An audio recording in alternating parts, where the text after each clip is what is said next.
अस्सलाम वालेकुम dear students, आज हमें जिस चीज़ के बारे में पढ़ने जाना है वो है हमारे पास हाइब्रिडाइजेशन। यकीनन इंटरनेट पर बहुत सारे ऐसे लेक्चर मौजूद हैं जिनके अंदर हाइब्रिडाइजेशन को एक्सप्लेन किया जा रहा है, पर कुछ उसके फार्मूलाज को एक्सप्लेन करते हैं, कुछ उसके सिंपल वे को एक्सप्लेन करते हैं, कुछ उसकी थ्योरी को एक्सप्लेन करते हैं। पर आज जो हम हाइब्रिडाइजेशन के ऊपर लेक्चर देने जा रहे हैं, इसके अंदर तमाम कॉन्सेप्ट्स मुकम्मली क्लियर होंगे। इससे बाहर हाइब्रिडाइजेशन के अंदर और कुछ भी नहीं है। अगर आपने ये लेक्चर शुरू से लेकर आखिर तक देख लिया तो यकीनन आप हाइब्रिडाइजेशन के किसी भी क्वेश्चन को आसानी से हल कर सकते हैं। तो आइए देखते हैं हाइब्रिडाइजेशन क्या होती है। तो सबसे पहली चीज़ जो हमारे पास है वो है हाइब्रिडाइजेशन। पहले तो इस टर्म को समझने की कोशिश करते हैं कि हाइब्रिडाइजेशन आखिरकार क्या चीज़ है। तो जो हाइब्रिडाइजेशन है ये किस तरह से एक्सप्लेन होती है, ये दो वर्ड्स का मजमूआ है। एक लफ्ज़ जो हमारे पास कहलाता है इसे कहा जाता है हाइब्रिड, और जो दूसरा वर्ड हमारे पास मौजूद है इसे कहा जाता है वेरिएशन। जब भी शन वर्ड इस्तेमाल होता है इसका मतलब ये होता है कि वो हमारे पास किसी न किसी प्रोसेस की बात करने जा रहा है। पर हाइब्रिड को देखते हैं तो हाइब्रिड क्या लफ्ज़ है? हाइब्रिड से मुराद हो जाती है मिक्स होना, मिक्स या इंटरमिक्सिंग। किस चीज का मिक्स होना? अब आ जाते हैं इस चीज को मजीद एक्सप्लेन करने के लिए। इस हाइब्रिडाइजेशन से पहले एक थ्योरी जो इस दुनिया के अंदर किसी साइंटिस्ट ने दी थी उसका नाम था वीबीटी, यानी वैलेंस बॉन्ड थ्योरी। तो ये जो वैलेंस बॉन्ड थ्योरी हमारे पास आई, इस वैलेंस बॉन्ड थ्योरी ने बताया था कि जब ऑर्बिट्स एक दूसरे के साथ मिलते हैं, अगर वो एक जैसे हैं तो एक जैसे बॉन्ड बनाएंगे, पर अगर वो एक दूसरे से डिफरेंट हैं तो वो डिफरेंट तरह के बॉन्ड्स बनाएंगे। पर हाइब्रिडाइजेशन इस जगह पर इस थ्योरी से इख्तलाफ रखती है। अब किस जगह पर इख्तलाफ रखती है उसकी भी हम बात करेंगे। पहले देख लेते हैं कि हाइब्रिडाइजेशन क्या कहती है। अब हाइब्रिडाइजेशन कहती है, एग्जांपल हमारे पास एक मॉलिक्यूल है जो मॉलिक्यूल मीथेन का है, यानी कि CH4। ये जो मीथेन का मॉलिक्यूल है इसके अंदर सबसे पहले देखते हैं कि हाइब्रिडाइजेशन क्या है। तो CH4 जो हमारे पास असल में मीथेन का मॉलिक्यूल है इसकी हाइब्रिडाइजेशन देखते हैं, इसके बाद मजीद आगे चलते हैं। तो सबसे पहले इलेक्ट्रॉनिक कॉन्फ़िगरेशन कार्बन की करेंगे तो क्या निकल जाएगी? 1s2 2s2 and 2p2। And इसी तरह से जब हम हाइड्रोजन की इलेक्ट्रॉनिक कॉन्फ़िगरेशन करेंगे तो हाइड्रोजन की इलेक्ट्रॉनिक कॉन्फ़िगरेशन क्या निकलेगी? ग्राउंड स्टेट के अंदर तो 1s1, यानी कि ये हाइड्रोजन की इलेक्ट्रॉनिक कॉन्फ़िगरेशन है और ये कार्बन की इलेक्ट्रॉनिक कॉन्फ़िगरेशन है। अब देखते हैं हो क्या रहा है, ये मॉलिक्यूल कैसे ऐसा बना। आपको वैसे भी पता है कि हर मॉलिक्यूल अपने आप को स्टेबल बनाना चाहता है, तो ये मॉलिक्यूल ऐसा कैसे बना? तो आ जाते हैं इस मौजूद में। तो सबसे पहले हम लोग ले लेते हैं कार्बन के साथ हाइड्रोजन के बॉन्ड किस तरह से बने। तो आपको और मुझे अच्छी तरह से इल्म है कि ग्राउंड स्टेट जो होती है एस किस तरह से होती है। ये ग्राउंड स्टेट है हमारे पास 1s, ये हो गई 2s और ये हो गई हमारे पास 2p। तो देखिए p के अंदर अभी क्या है, एक ऑर्बिट खाली पड़ा हुआ है। तो अब यहाँ पर कभी भी किसी चीज को अपने घर से निकालने के लिए बहुत ज्यादा मेहनत दरकार होती है। पर यहाँ पर जैसे आपको पता है कि ये वाली जगह खाली है, तो इस इलेक्ट्रॉन के अंदर एक्साइटमेंट आएगी, इसकी एनर्जी इससे कम है, तो इस वजह से क्या होगा, ये इलेक्ट्रॉन यहाँ से इसके अंदर जंप कर लेगा। इलेक्ट्रॉन अपना ये वाला घर छोड़ के दूसरे घर में जंप करेगा। ये इसकी ग्राउंड स्टेट कहलाती है। कार्बन की जो ग्राउंड स्टेट है वो ये है, ये कार्बन की ग्राउंड स्टेट है। अब जब हम इस तरफ आ जाते हैं तो ये कैसे हो जाती है, जरा देखिएगा, इसकी शक्ल कुछ यूं हो जाती है, यानी कि एक इसके अंदर, एक इसके अंदर और एक इसके अंदर। ये जो हमारे पास था एस या 2s का एक इलेक्ट्रॉन उसने जंप कर लिया किधर? p के अंदर जंप कर लिया। जब 2p में 2s का इलेक्ट्रॉन चला गया तो अब that is known as excited state of carbon. ये क्या है? Excited state. एक्साइटेड स्टेट कोई भी रिएक्शन तभी प्रोसीड होता है जब ये एक्साइटेड स्टेट के अंदर सामने वाली चीज आ जाए। तो अब क्या होगा, जैसे कि हमने पढ़ा है कि हाइड्रोजन इसके साथ रिएक्शन करेगा। जब हाइड्रोजन इसके साथ रिएक्शन करेगा तो किस तरह से रिएक्शन करेगा, हाइड्रोजन के 4 एटम आके कार्बन के साथ अटैच हुए, यानी कि जहां पर हाइड्रोजन अपना एक इसे देगा, यहां पर हाइड्रोजन इसके साथ रिएक्शन करेगा, यहां पर हाइड्रोजन इसके साथ ओवरलैप करेगा, यहां पर हाइड्रोजन इसके साथ रिएक्शन करेगा। ये जो ओवरलैपिंग है, ये जो इंटरमिक्सिंग है, ये जो मॉलिक्यूल एक दूसरे से मिलते हैं, that is known as hybridization. पर आपको पता है कि ये हमारे पास क्या है 2s है और ये हमारे पास क्या है 2p, ये px, ये py एंड ये pz। तो अब होगा क्या, ये जो हाइड्रोजन का s है ये आगे इसके साथ रिएक्शन कर लिया, इस हाइड्रोजन के इस सॉरी p के साथ इसने s ने रिएक्शन किया, इस p ओवरलैप किसने किया, s ने इसके साथ ओवरलैप किया और यहां भी s ने इसके साथ ओवरलैप किया। यानी कि हम कुछ यूं देख सकते हैं, ये बना इस तरह से कि ये s है और ये भी s है, लेकिन ये s ये b, ये s ये p एंड ये s ये p। तो हमें पता लगा कि 1 2 3 ये तीनों के तीनों p के साथ ओवरलैप किए, तो हमने क्या लिख दिया p, और यहां पर एक किसके साथ ओवरलैप किया 3 के साथ, तो क्या हो गया 3 सॉरी s के साथ किया, तो हमने यहां क्या लिख दिया ये s और यहां क्या लिख दिया p। p कितने थे 3, तो इस वजह से हमने क्या लिख दिया sp3। तो ये क्या हाइब्रिडाइजेशन हो गई हमारे पास, sp3 हाइब्रिडाइजेशन हो गई। क्यों होगी, क्योंकि जब इसने उस तरफ जंप किया उसके बाद मीथेन की हाइब्रिडाइजेशन sp3 निकली। अब sp3 हाइब्रिडाइजेशन मीथेन की निकल गई। अब जो VBT थी, VBT कहती थी कि जब एक दूसरे के दरमियान बॉन्ड बनेगा तो वो अलग होगा, लेकिन जब वो डिफरेंस दूसरों के दरमियान बनेगा, एक दूसरे से डिफरेंट के दरमियान बनेगा तो वो बॉन्ड अलग होगा। पर यहाँ पर तो सिस्टम ही अलग था, ये सारे के सारे बॉन्ड एक जैसे थे।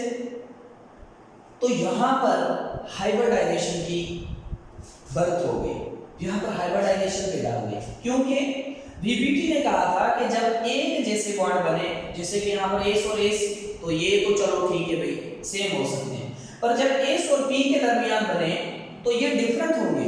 पर ऐसा नहीं हुआ। हुआ क्या कि ये बॉन्ड कुछ तो S और S के दरमियान, यानी ऐसे समझिए S और S के दरमियान बना, JP और S के दरमियान ये S और P के दरमियान ये S और P के दरमियान, तो 3 कितने हो गए, 3 P के बॉन्ड हो गए और एक S का बॉन्ड। पर हमने देखा कि इनके अंदर कोई खास तब्दीली नहीं आई। क्यों तब्दीली नहीं आई, क्योंकि आपको पता है कि एक 2 और एक 2p, 2s 2p, इनके अंदर कोई खास डिफरेंस नहीं है। अगर कोई बड़ा डिफरेंस होता, एक दूसरे से ज्यादा दूर वाला कोई ऑर्बिट होता, d होता, f होता, तो फिर इनके अंदर तब्दीली आती। पर क्या हुआ, ये जब करीबी पड़ोसी है आपस में, तो फिर इनके अंदर कोई खास तब्दीली नहीं आई। तो यहाँ से VBT का जो कॉन्सेप्ट था वो क्या हो गया, गलत हो गया। जब VBT का कॉन्सेप्ट गलत हो गया तो हमारे पास जिस चीज का वजूद आया उसे हम लोग कहते हैं हाइब्रिडाइजेशन। अब देखते हैं हाइब्रिडाइजेशन ने क्या किया। हाइब्रिडाइजेशन ने साफ लफ्जों के अंदर हमें एक चीज बताई। वो चीज क्या बताई, कहता है molecules react with each other. Molecule जो होते हैं वो एक दूसरे के साथ रिएक्शन करते हैं, लेकिन कौन से मॉलिक्यूल रिएक्शन करते हैं, वो मॉलिक्यूल व्हिच है सेम एनर्जी और नियरली सेम एनर्जी। हमें कहती है कि द ऑर्बिटल्स, ऐसे orbits, the orbitals which has same energy, which has same energy, जिनके अंदर सेम एनर्जी हो, are nearly same energy, nearly same energy, they form new orbital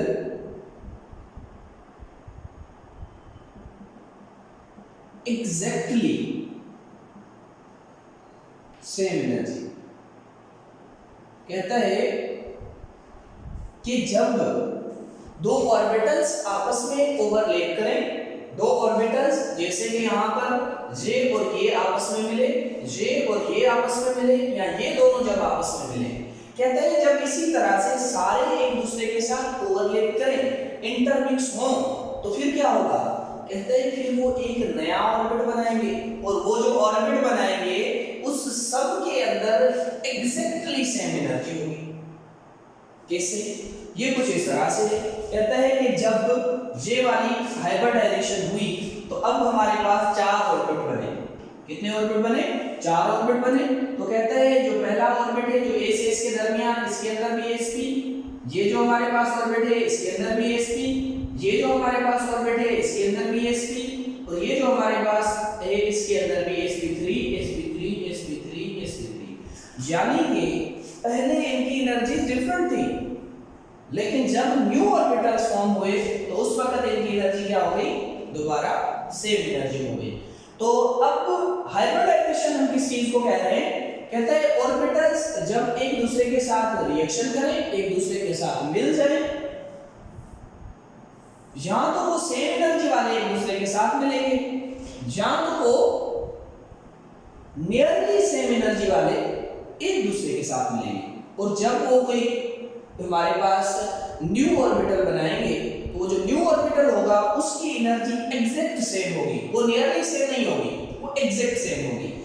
अब हाइब्रिडाइजेशन का काम क्या होता है? तो कहते हैं इसके थ्रू, हाइब्रिडाइजेशन के थ्रू हम क्या बताते हैं? Geometry of molecule.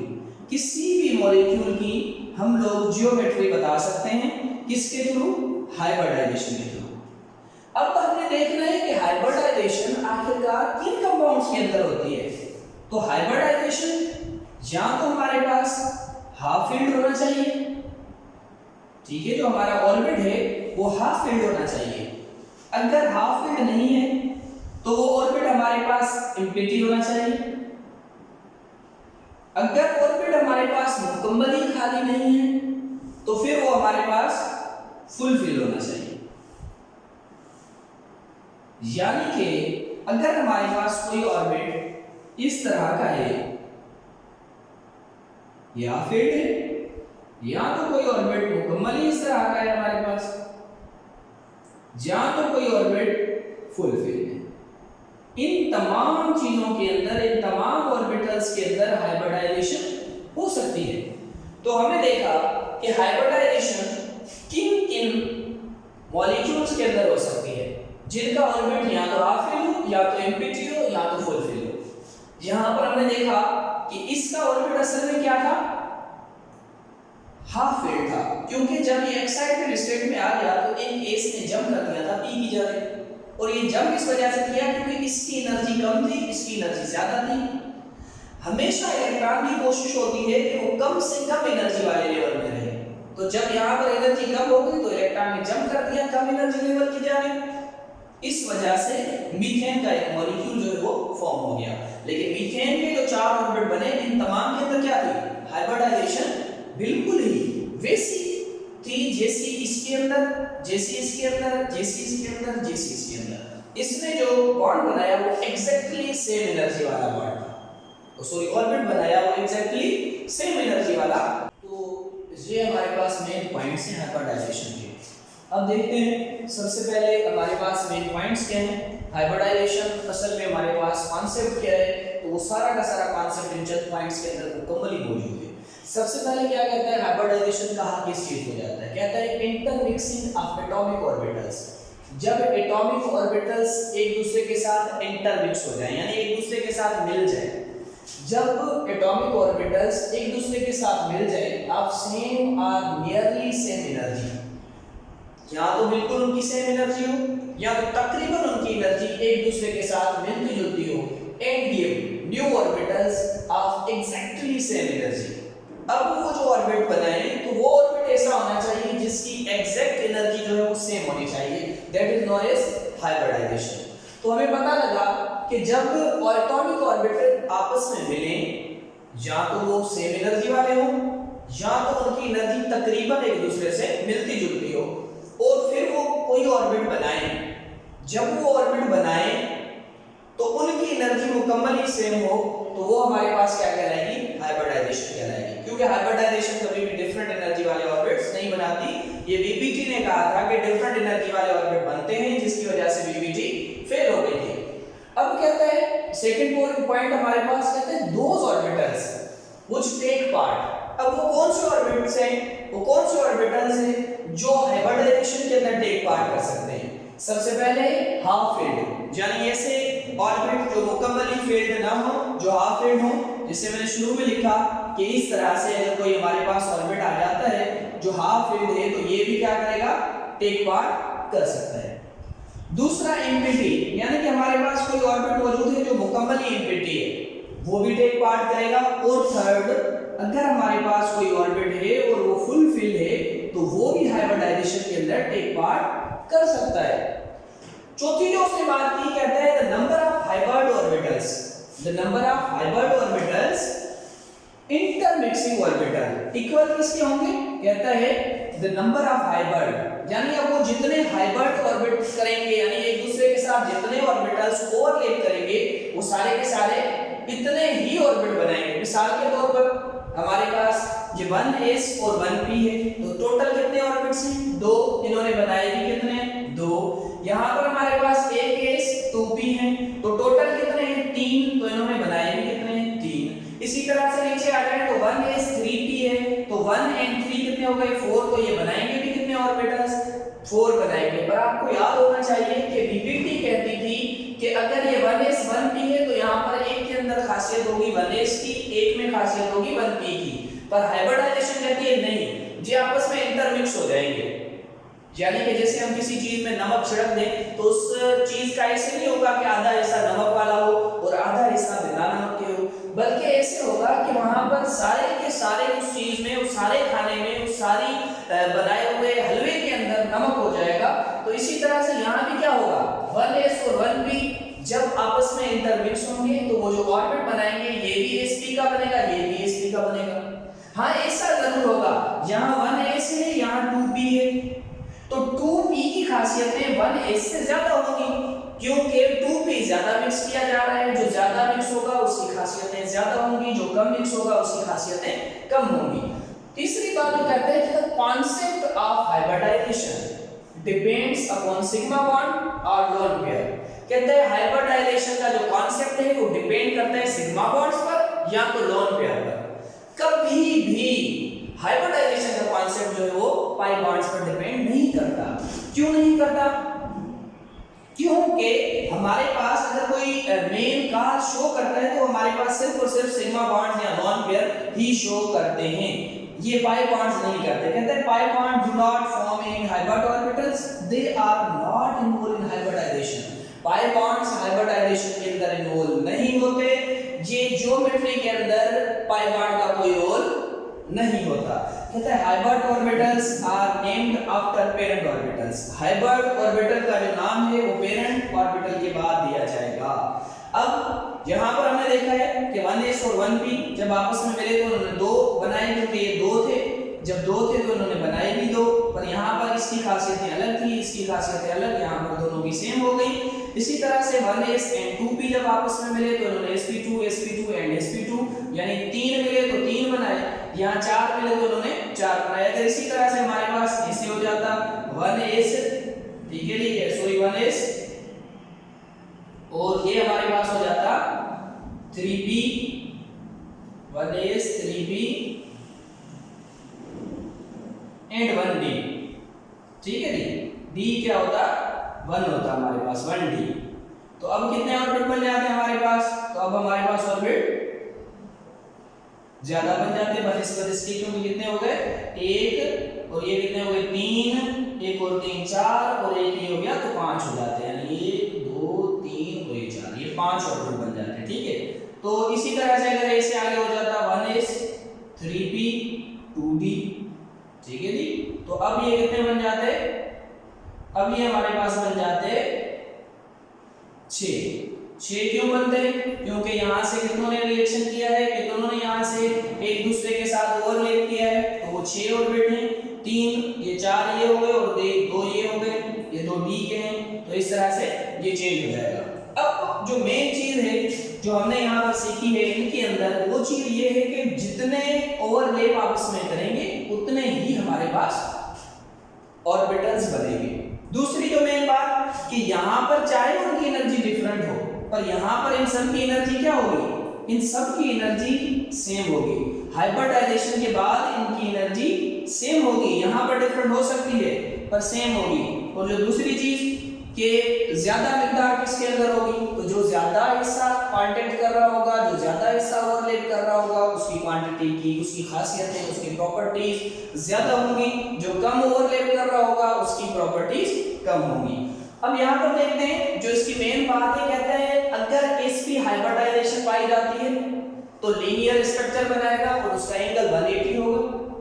याद रखें ये एंगल सिर्फ और सिर्फ ज्योमेट्री पर डिपेंड करता है, स्ट्रक्चर पर डिपेंड करता है, ठीक है। ये ज्योमेट्री यहाँ स्ट्रक्चर पर डिपेंड करता है, यहाँ शेप की बात नहीं हो रही। शेप एक अलग चीज है, ज्योमेट्री एक अलग चीज है। तो ये क्या है, sp, अगर sp होगा तो लीनियर, sp2 होगा तो ट्राइगोनल प्लेनर, अगर sp3 होगा तो टेट्राहेड्रल, अगर sp_d1 होगा तो ट्राइगोनल बाइपिरामिडल, अगर sp3d2 होगा तो ऑक्टाहेड्रल, अगर sp3d3 होगा तो पेंटागोनल। ये स्ट्रक्चर्स आप लोगों के साथ इस वक्त इस फोटो के अंदर भी शो की जा रही होंगी, तो आप देख लीजिएगा ये स्ट्रक्चर किस तरह की दिखाई दे रही हैं। तो ये सिंपल सा कॉन्सेप्ट है हाइब्रिडाइजेशन का। तो ये तो था इसका बेस, जहां से हमने सीखा कि किस तरह से हाइब्रिडाइजेशन को हम लोग फाइंड कर सकते हैं, किस तरह हाइब्रिडाइजेशन होती क्या चीज है।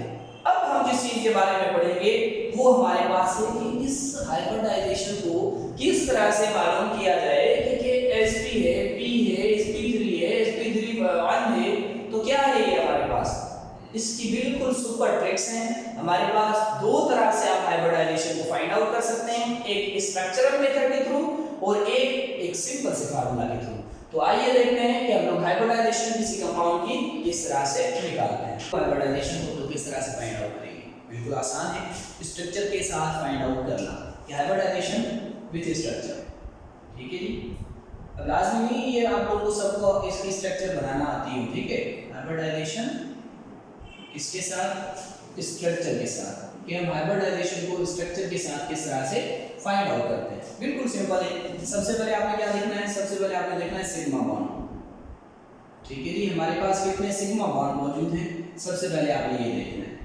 जब आपने सिग्मा बॉन्ड देख लिए, इसके साथ आपने प्लस कर देना है। अब प्लस क्या करना है आपने, अगर आपने सिग्मा बॉन्ड देख लिए, अब आपने इसके अंदर प्लस कर देना है लोन पेयर को, कि जब हम लोग लोन पेयर इसके साथ प्लस कर देंगे तो जो हमारे पास नंबर आ जाएगा वो हमारे पास क्या होगा, z नंबर, एग्जांपल है z है, ठीक है। तो जो z हमने फाइंड आउट करना है। अब चंद चीजें आपको जो याद रखने वाली हैं वो बिल्कुल सिंपल है।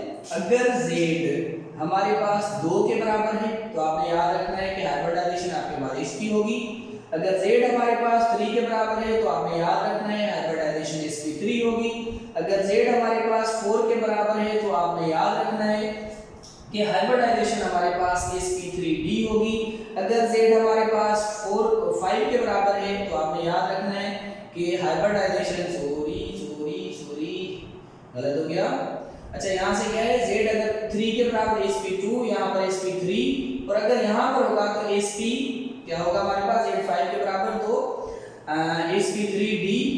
इसी तरह से अगर z हमारे पास 6 के बराबर है तो फिर क्या हो जाएगा sp3d2। इसी तरह से अगर z हमारे पास 7 के बराबर है तो क्या हो जाएगा sp3d3। तो एग्जांपल है, इस तरह से हमारे पास क्या होगी हाइब्रिडाइजेशन की एक शामिल होगी, वो आगे आती जाएगी। तो हमने एक स्ट्रक्चर के थ्रू जब हाइब्रिडाइजेशन फाइंड आउट करने का तरीका देखना है तो आपको ये वाली चीजें याद कर लेनी है, बिल्कुल इजी है। अगर z 2 के बराबर हाइब्रिडाइजेशन sp, अगर z 3 के बराबर हाइब्रिडाइजेशन sp2, अगर z 4 के बराबर sp3, z 5 के बराबर sp3d, z 6 के बराबर sp3d2, z 7 के बराबर sp3d3, ठीक है जी। ये सिंपल सा मेथड है। अब देखते हैं हम कि हम लोग किस तरह से फाइंड आउट करते हैं। याद रखें जब तक आप खुद मेहनत नहीं करेंगे, इस पैटर्न को खुद अप्लाई नहीं करेंगे तब तक बात समझ नहीं आएगी। बिल्कुल आसान है पर आपको खुद को लाजमी करना है। अगर आप नहीं करेंगे तो फिर आपको बात समझ में नहीं आएगी। हम लोग करके देखते हैं। हमारे पास CH4 है, ठीक है जी। सबसे पहले हम इसकी स्ट्रक्चर बनाएंगे। CH4 की स्ट्रक्चर ये होती है, ठीक है जी। जब ये स्ट्रक्चर है हमारे पास तो अब देखते हैं कि हो क्या रहा है। 1 2 3 4 बॉन्ड कितने सिग्मा, 4 बॉन्ड है। क्या कोई लोन पेयर है कार्बन के पास? कोई लोन पेयर नहीं है। तो जब कार्बन के पास कोई लोन पेयर नहीं है, सेंट्रल एटम के पास कोई लोन पेयर नहीं है, तो हमने कुछ भी नहीं लिखना, क्योंकि हमारा फार्मूला है sigma bond and lone pair. इसके पास कोई लोन पेयर नहीं है, तो इसके पास 1 2 3 4, यानी कि इसके पास 4 सिग्मा बॉन्ड है। कितने सिग्मा बॉन्ड है? 4। तो जब Z हमारे पास 4 के बराबर होगा, तो आपको पता है हाइब्रिडाइजेशन कौन सी पाई जाएगी? Z जब 4 के बराबर है तो हाइब्रिडाइजेशन sp3, और जब sp3 हाइब्रिडाइजेशन है तो फिर याद रखिएगा इसकी स्ट्रक्चर क्या बनेगी? टेट्राहेड्रल। ठीक है जी। इसी तरह से हम लोग मजीद आगे चलते हैं। एक है हमारे पास CO2, कार्बन डाइऑक्साइड। अब देखते हैं कार्बन डाइऑक्साइड को हम लोग किस तरह से करेंगे। तो कार्बन डाइऑक्साइड कुछ इस तरह की होती है, इधर भी ऑक्सीजन इधर भी ऑक्सीजन। अब देखें, एक सिग्मा बॉन्ड ये, एक सिग्मा बॉन्ड ये, कितने सिग्मा बॉन्ड हो गए? 2, क्योंकि एक इसमें पाई होता है और एक सिग्मा होता है, तो सिग्मा बॉन्ड हो गए 2, यानी कि Z का नंबर क्या होगा? सेंट्रल एटम के कोई भी लोन पेयर अटैच नहीं है, लोन पेयर नहीं है, तो सिग्मा बॉन्ड 2 है, तो इसके अंदर नंबर आ गया 2। तो हाइब्रिडाइजेशन क्या हो गई? sp, और जब sp हाइब्रिडाइजेशन आएगी इसकी शक्ल क्या होगी? लीनियर। मजीद आगे चलें, एक हमारे पास है सल्फर डाइऑक्साइड। अब देखते हैं सल्फर डाइऑक्साइड स्ट्रक्चर के हिसाब से किस तरह से बनाएंगे। तो ये है सल्फर, सल्फर ने भी क्या बना लिया? ऑक्सीजन के साथ बॉन्ड बना लिए। जब सल्फर ने ऑक्सीजन के साथ बॉन्ड बना लिए, ये भी पाए, ये सिग्मा, ये सिग्मा, हमारे फार्मूले के हिसाब से हमने सिर्फ सिग्मा बॉन्ड और लोन पेयर कलेक्ट करने। तो जब सिग्मा बॉन्ड और लोन पेयर की बात आई इसके अंदर, सल्फर के अंदर, तो क्या ऐसा कुछ है जिसके अंदर सल्फर ने अपने लोन पेयर छोड़े हो? यहाँ पर सल्फर के पास कोई लोन पेयर बचेगा नहीं। तो जब सल्फर के पास लोन पेयर नहीं बचेगा तो फिर क्या होगी? इसकी हाइब्रिडाइजेशन Z = 2, और जब Z 2 के बराबर तो sp, यानी कि लीनियर। ठीक है जी। इसके अंदर क्या होगी? Linear hybridization. लेकिन अब अगर हमारे पास सिस्टम थोड़ा सा चेंज हो जाए, कैसे चेंज हो जाए? यहाँ पर कोई केटाइन एनाइन, यानी कि कोई ना कोई आयन आ जाए, तो फिर क्या करेंगे? अब हमारे पास है SO4 - 2, तो इसकी शक्ल कैसे बनेगी? सेंट्रल मेटल हमने बीच में रख दिया और O4 है, तो हमने क्या कर दिया? इस O के ऊपर भी -1, इस O के ऊपर भी -1, सिग्मा बॉन्ड गिन लेते हैं हमने, 1 2 3 4 सिग्मा बॉन्ड है। सल्फर पे कोई लोन पेयर नहीं है, तो जब कोई लोन पेयर नहीं है, ये सिग्मा, ये सिग्मा, ये सिग्मा, ये सिग्मा, Z = 4, हाइब्रिडाइजेशन sp3। ठीक है जी। जब sp3 हाइब्रिडाइजेशन इसके अंदर आएगी तो फिर क्या कहलाएगा? यकीनन आपने जवाब दे दिया होगा। तो ये क्या कहलाएगा? टेट्राहेड्रल। क्या कहलाएगा? टेट्राहेड्रल। ठीक है जी। अब इस तरह से मजीद आगे चले, हमारे पास एक और कंपाउंड हो NO3, इसके ऊपर भी माइनस चार्ज होगा। अब कैसे निकालेंगे? अब ये कुछ ऐसे होगा, O के ऊपर -1, सिग्मा बॉन्ड कितने? Z = 3, तो हाइब्रिडाइजेशन क्या होगी? sp2। तो हमने क्या करना है? हमने सिंपली क्या देखना है? अगर sp2 हाइब्रिडाइजेशन है तो फिर हमारे पास क्या आएगा? ट्राइगोनल इसकी ज्योमेट्री आएगी। ठीक है जी। इसी तरह से मजीद आगे चले, अगर हमारे पास कोई और कंपाउंड हो, एग्जांपल ले लें NH3 हो, NH3 हमारे पास हो, तो अब कैसे बनेगी? H इसके साथ कितने? 3 अटैच है, तो सीधी बात है इसके बाद लोन पेयर भी है। तो जब लोन पेयर है तो हम 3 सिग्मा बॉन्ड, ठीक है, पहले सिग्मा बॉन्ड कितने? 3 प्लस लोन पेयर कितना है? 1 = Z कितने के बराबर हो गया? 4 के। जब Z 4 के बराबर हो गया तो हाइब्रिडाइजेशन sp3, और हाइब्रिडाइजेशन Z 4 के बराबर हाइब्रिडाइजेशन sp3। जब sp3 आ गई तो इसकी शक्ल क्या बन जाएगी? टेट्राहेड्रल शक्ल बन जाएगी। ठीक है, sp3 के अंदर टेट्राहेड्रल शक्ल बन जाएगी। अगर मजीद आगे चलें और भी अगर एग्जांपल करने हो तो कैसे करेंगे? चलो यहाँ कर लेता हूँ मैं। हमारे पास क्या है? चलो PCl5। अब देखते हैं कि इसकी हाइब्रिडाइजेशन क्या आ जाती है PCl5 की। B आ गया बीच में क्योंकि सबसे छोटा है, सबसे कम मिकदार में जो कम मिकदार होता है वो सेंट्रल एटम होता है। तो यहाँ पर आ जाए तो P के साथ कितने क्लोरीन अटैच हैं? 5 क्लोरीन अटैच हैं। तो P के साथ 5 क्लोरीन अटैच हैं, और जब फास्फोरस के साथ 5 क्लोरीन अटैच हो जाते हैं तो फास्फोरस का हमारे पास जो एटॉमिक नंबर होता है वो कितना बनता है? जब इसके साथ 5 क्लोरीन बढ़ जाए तो मुकम्मल हो गया, क्योंकि इसके पास 5 ही हैं। जब मुकम्मल हो गया तो इसका मतलब ये सिग्मा बॉन्ड, ये भी सिग्मा बॉन्ड, ये भी सिग्मा बॉन्ड, ये भी सिग्मा बॉन्ड, ये भी सिग्मा बॉन्ड, यानी Z कितने के बराबर हो गया? Z हो गया 5 के बराबर। तो हाइब्रिडाइजेशन क्या होगी? sp3p। ठीक है जी, क्योंकि 4 के बराबर होती तो sp3, अगर 4 से मजीद बढ़ गई तो sp3d। ठीक है जी, और जब sp3d हमारे पास आ जाएगी तो क्या होगा? Trigonal bipyramidal. क्या स्ट्रक्चर बन जाएगी? Trigonal bipyramidal. ठीक है जी, तो हाइब्रिडाइजेशन को स्ट्रक्चर के थ्रू मालूम करना तो बिल्कुल बच्चों वाला काम है। इसी तरह से हमारे पास हो H2S, इसकी मालूम करके दिखाओ। ये सही आ गया H, ये सही आ गया H। अब सल्फर की कितनी होती है? सल्फर के पास जो है वो एटम ज्यादा होते हैं, इसके ऊपर लोन पेयर बचेंगे तो दो ये लोन पेयर हो गए, तो दो लोन पेयर, दो सिग्मा बॉन्ड कितने हो गए? Z = 2 + 2 4, यानी Z हो गया 4 के बराबर। जब 4 के बराबर हो गया तो हाइब्रिडाइजेशन sp3 तो मतलब टेट्राहेड्रल स्ट्रक्चर। तो हम लोग आसानी से क्या कर सकते हैं? इनकी हाइब्रिडाइजेशन को फाइंड आउट कर सकते हैं, और ये बिल्कुल इजी सिस्टम है। जैसे एक और कंपाउंड है हमारे पास SF। अब SF की हमने फाइंड आउट करनी है तो कैसे करेंगे? ये A से SF3 कर देते हैं। ठीक है, अब देखें SF3 जब कर दिया तो इसके साथ कितने फ्लोराइड अटैच हो गए? कितने फ्लोरीन अटैच हो गए? 3 अटैच हो गए। जब 3 हो गए तो इसके बाद लोन पेयर बच गए। ठीक है जी, SF3 नहीं होता, सॉरी SF4।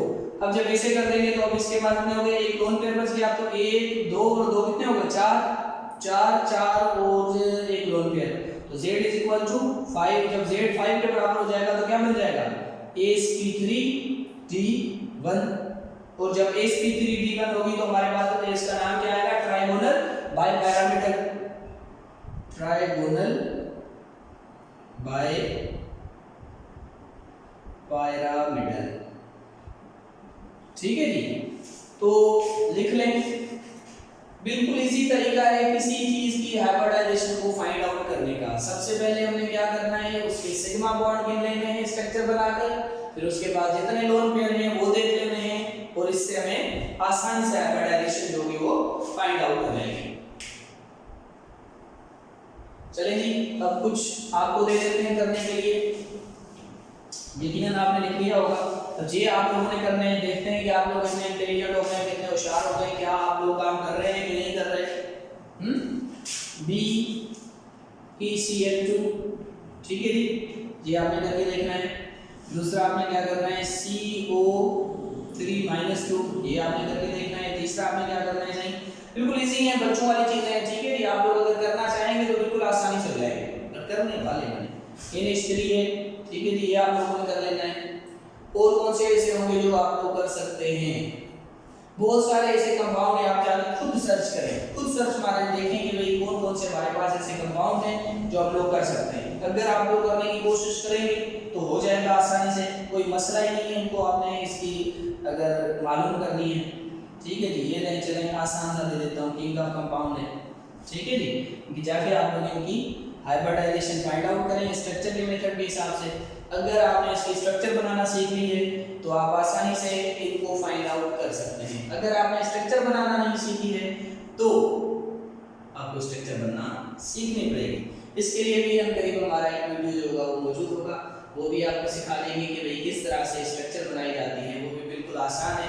सबसे पहले सेंट्रल मेटल को सिलेक्ट करना है, ठीक है जी, साइड वालों को छोड़ दें, सेंट्रल मेटल की वैलेंसी मुकम्मल करें, साइड वालों की वैलेंसी मुकम्मल करें, सेंट्रल मेटल में चाहे जितनी चार्ज लगा सकते हैं, बिल्कुल इजी है, उससे फाइंड आउट हो जाएगा। तो फिलहाल आपने हाइब्रिडाइजेशन के इन सवालों को हल करना है। अगर आप इन सवालों को हल कर लेते हैं तो आपने हाइब्रिडाइजेशन को स्ट्रक्चर के थ्रू फाइंड आउट करने का मेथड बिल्कुल सीख लिया है। आप किसी भी कंपाउंड की हाइब्रिडाइजेशन आसानी से फाइंड आउट करते हैं, कैसे? Sigma bond and lone pair को इस्तेमाल करते हुए। और अब जो हमारे पास सेकंड टाइप होगी वो कौन सी होगी? फार्मूला मेथड होगा। अब देखते हैं हम लोग कि फार्मूला के थ्रू किस तरह से हाइब्रिडाइजेशन को हम लोग फाइंड आउट करेंगे। तो बिल्कुल इजी है फार्मूला के थ्रू हाइब्रिडाइजेशन को फाइंड आउट करना। देखते हैं कि फार्मूला के थ्रू हाइब्रिडाइजेशन किस तरह से की जाएगी। तो फार्मूला इजी है। सबसे पहले तो आप लोगों ने क्या करना है? इस फार्मूला को अच्छी तरह से याद करना है। अब फार्मूला क्या है हमारे पास? Z वालों करना है, तो Z = 1/2। सबसे पहले वैलेंस वैलेंस है इलेक्ट्रॉन नंबर, ठीक है जी, और प्लस कर देना है आपने इसके अंदर किसी को नेगेटिव चार्ज को, नेगेटिव चार्ज अगर किसी कंपाउंड पर है तो वो प्लस कर देनी है, और अगर पॉजिटिव चार्ज है तो वो आप लोगों ने क्या करनी है, माइनस कर देनी है। पॉजिटिव चार्ज होगी तो माइनस करोगे, अगर नेगेटिव चार्ज होगी तो प्लस करोगे, ठीक है।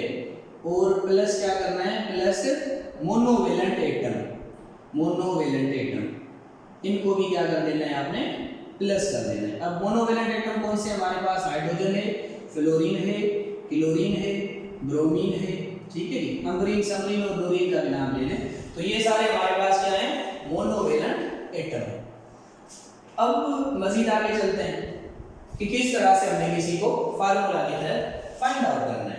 सबसे आसान और सबसे सिंपल जो हमारे पास है वो है CH4, तो आ जाते हैं CH4 के थ्रू।